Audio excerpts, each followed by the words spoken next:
Hello and welcome to my YouTube page. In this video we will walk through a Python program. In the beginning I will give you an overview of what I plan to cover, then I will switch over to Python idle editor, walk you through the script and then run the program in Python shell. At the end, if you've enjoyed this video, please consider liking, sharing and subscribing. Now let's begin. Dictionaries are also Python data structures except that these are indexed by keys. A dictionary is used as an unordered set of key and value pairs that are enclosed in curly brackets. The key can be any immutable type and must be unique. The corresponding value associated with a key is written after a semicolon and following the key. The value of a pair in a dictionary can be updated given the key. The dictionary method keys is used to get a list of all the keys in a given dictionary. There are three ways to create a dictionary. The first way is using curly brackets. The dictionaries are created by enclosing the comma-separated key-value pairs inside curly brackets. A colon is used to separate the key and value in a pair. The second method is using the dictionary constructor. This will create a dictionary by passing the comma-separated key-value pairs inside the constructor. The third way is by using a sequence having each item as a key-value pair. Two major advantages of using a Python dictionary are: first, it streamlines the readability of your code, which ultimately allows the programmer to perform analysis faster and models can be fitted more efficiently.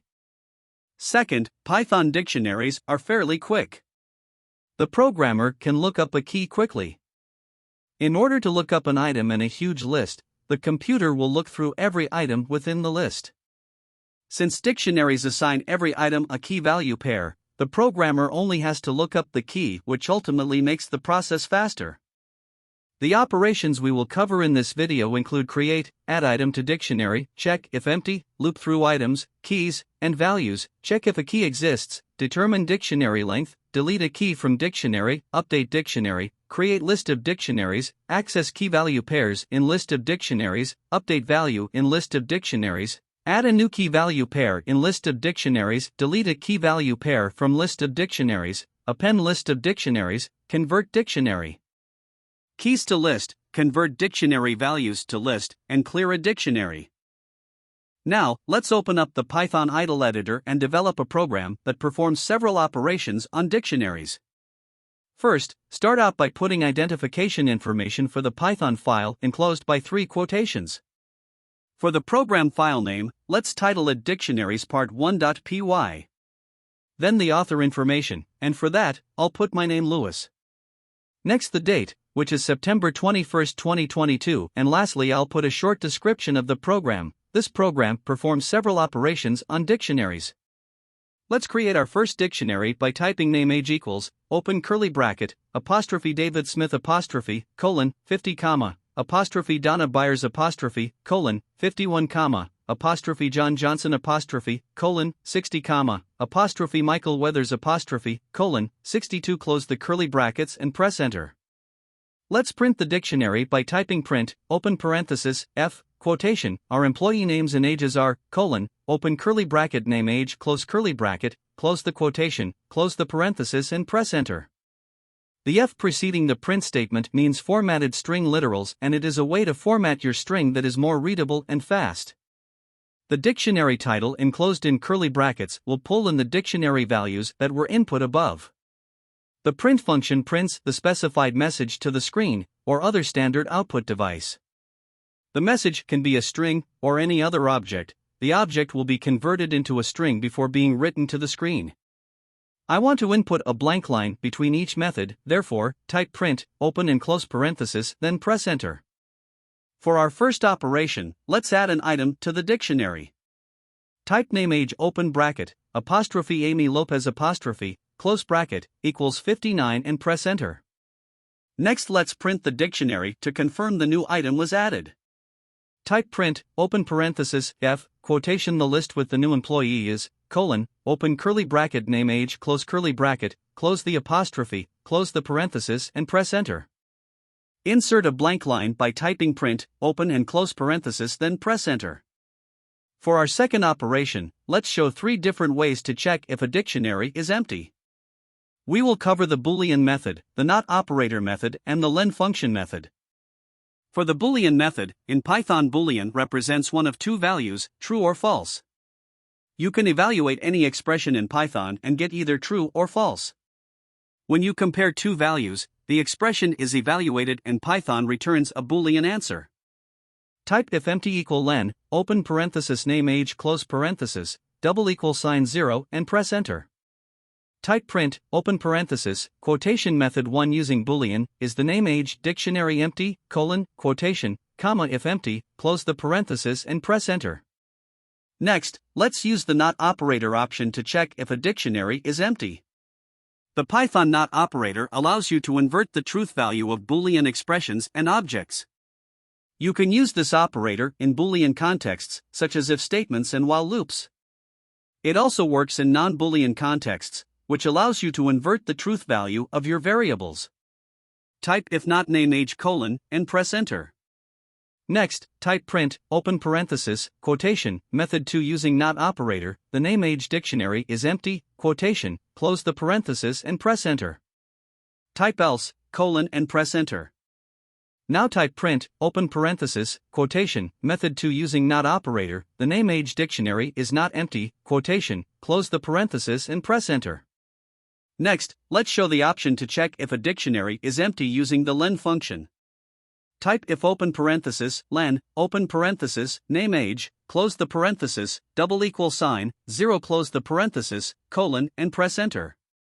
Now type print, open parenthesis, quotation, method 3 using len function, the name age dictionary is empty, quotation, close the parenthesis and press enter. Next type else colon and press enter. Now type print, open parenthesis, quotation, method 3 using len function, the name age dictionary is not empty, quotation, close the parenthesis and press enter. Insert a blank line by typing print, open and close parenthesis and press enter. For our third operation, let's loop through dictionary items, keys, and values. For the items option, type for key in name age, colon, and press enter. Then type print, open parenthesis, quotation, employee name and age, colon, quotation comma key comma apostrophe dash apostrophe comma, name age, open bracket key close the parenthesis and press enter. For the keys option, type for key in name age colon and press enter. Then type print, open parenthesis, quotation, employee name colon, quotation, comma key close the parenthesis and press enter.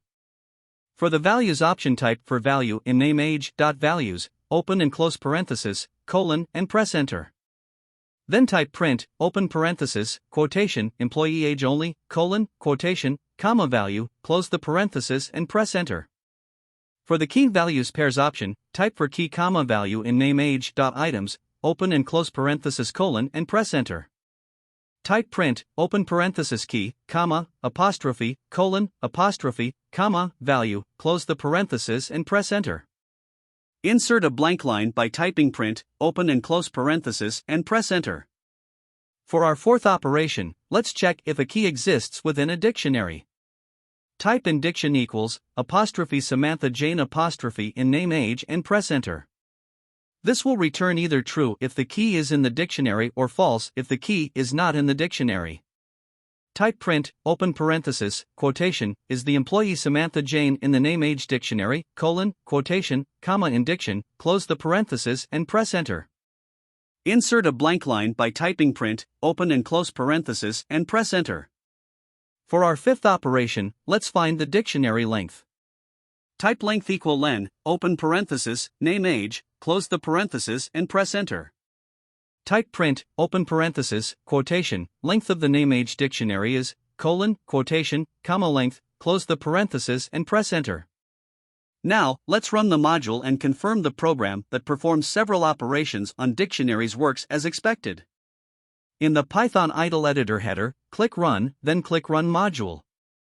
After the idle shell opens, based on the code we input our employee names and ages are, David Smith, 50, Donna Byers, 51, John Johnson, 60, Michael Weathers, 62.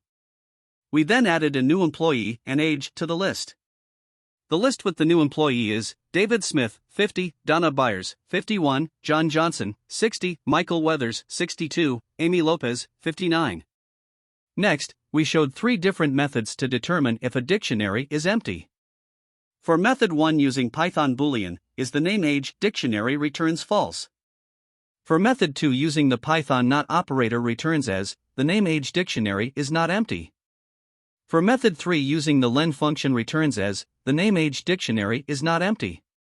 We then looped through the dictionary items, keys, and values. Then we determined if a key exists within the dictionary. Is the employee Samantha Jane in the name age dictionary returns as false. Next, we determined the length of the dictionary. The length of the name age dictionary is 5. This concludes video 1 of 3. Please continue on with video numbers 2 and 3 of our 3-part Python Dictionary series. Thank you for watching my video.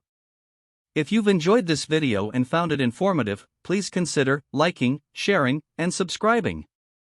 Please hit the notification bell so you'll be notified when I upload videos to YouTube. I'll see you next week with a new Python video. Until next time, take care.